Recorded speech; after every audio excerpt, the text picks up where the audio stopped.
I'm Venkat. Welcome to our channel Science Friend.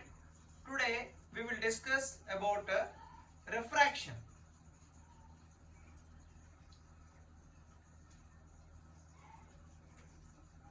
What is called a refraction? Refraction is how much light bends when the light is traveled from one medium to another medium.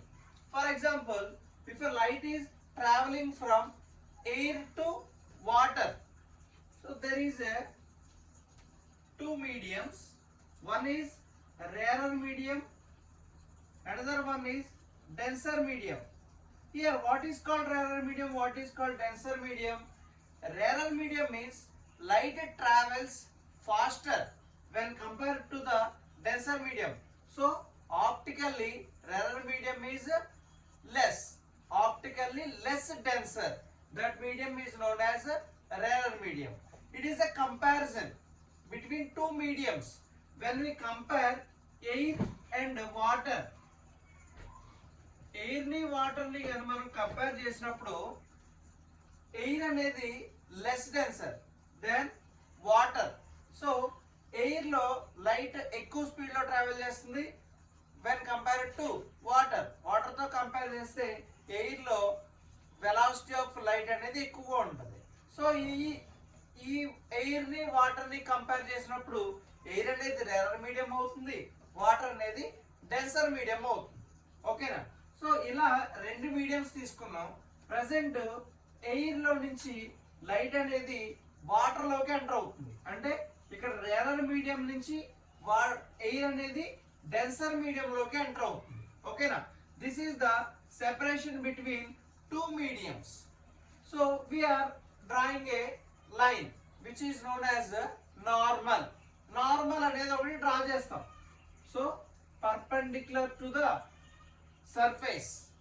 So this line is known as a normal. ఒక light అనేది certain angle తో incident అవుతుంది వచ్చి. A light ray is incident with an angle. This is angle of incidence. Actual అలా incident అయినప్పుడు ఏం జరగాలి? Light అనేది ఇలా స్ట్రైట్ గా వెళ్ళిపోవాలి, అవునా? కానీ ఇక్కడ ఇవి రెండు మీడియంస్ కదా, సేమ్ మీడియం అయితే ఇది ఏమవుతుంది? స్ట్రైట్ గా వెళ్ళిపోతుంది. కానీ ఇక్కడ ఏమవుతుంది? ఇది రేరర్ మీడియం, ఇది డెన్సర్ మీడియం అవడం వల్ల లైట్ అనేది బెండ్ అవుతుంది. ఓకేనా? సో ఇక్కడ ఈ రేరర్ మీడియం నుంచి లైట్ అనేది డెన్సర్ మీడియంలోకి ఎంటర్ అవుతుంది కాబట్టి లైట్ యొక్క వెలాసిటీ అనేది డిక్రీజ్ అవుతుంది. ఓకేనా? అంటే రేరర్ మీడియంలో వెలాసిటీ ఆఫ్ లైట్ అనేది ఎక్కువగా ఉంటుంది when compared to denser medium. ఎప్పుడైతే వెలాసిటీ తగ్గుతుందో ఆ లైట్ రే అనేది ఏమవుతుందంటే బెండ్ అవుతుంది. మరి ఎటు సైడ్ బెండ్ అవుతుంది? ఇక్కడ టూ ఛాన్సెస్ ఉంటాయి. ఒకటి టువర్డ్స్ ద నార్మల్, రెండు away from the normal. Okay, so rarer మీడియంలో నుంచి డెన్సర్ మీడియంకి వెళ్ళేటప్పుడు వెలాసిటీ ఆఫ్ లైట్ అనేది డిక్రీజ్ అవుతుంది కాబట్టి ఆ లైట్ రే ఎటు సైడ్ బెండ్ అవుతుందంటే టువర్డ్స్ ద నార్మల్ బెండ్ అవుతుంది. ఓకేనా? అంటే ఈ విధంగా బెండ్ అవుతుంది. So this angle is known as angle of refraction. Okay, so ఇక్కడ angle I is angle of incidence, angle R is angle of refraction. So ఈ రెండింటి మధ్యలో ఉన్న రిలేషన్ చూస్తే angle I is greater than angle R when the light ray enters from rarer medium to denser medium. denser medium rarer medium నుంచి denser medium కి light ఎప్పుడైతే enter అవుతుందో ఆ లైట్ రే అనేది టువర్డ్స్ ద నార్మల్ బెండ్ అవుతుంది. ఓకేనా? అందుకని incident angle కంటే రిఫ్రాక్టెడ్ యాంగిల్ అనేది తక్కువగా ఉంటుంది. ఇప్పుడు ఇంకొక సినారియో చూద్దాం. ఇంకొక సినారియోలో లైట్ రే అనేది డెన్సర్ మీడియం నుంచి రేరర్ మీడియంకి వెళ్తుంది. అంటే వాటర్ లో నుంచి ఎయిర్ లోకి వస్తుంది అనుకుందాం. ఓకేనా? ఇది డెన్సర్ మీడియం, ఇది రేరర్ మీడియం. ఈ డెన్సర్ మీడియం లో నుంచి లైట్ రే అనేది రేరర్ మీడియం లోకి ఎంటర్ అవుతుంది.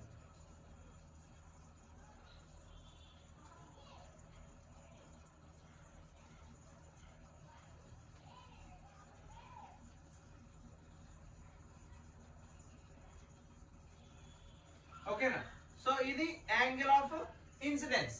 యాక్చువల్లీ రే ఇలా వెళ్ళిపోవాలి.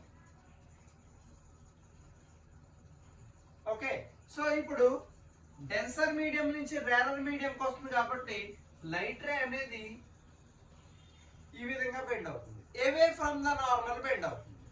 సో ఇక్కడ మీరు కంపేర్ చేసినప్పుడు angle of incidence is less than angle of refraction. So రెండు కండిషన్స్ ఉన్నాయి. ఒకటి light ray entering from rarer medium to denser medium. So light ray bends towards the normal. ఇక్కడ డెన్సర్ మీడియం నుంచి rarer మీడియంలోకి enter అవుతుంది. So light ray bends away from the normal. Okay, this is the concept of refraction. Okay na? So thank you.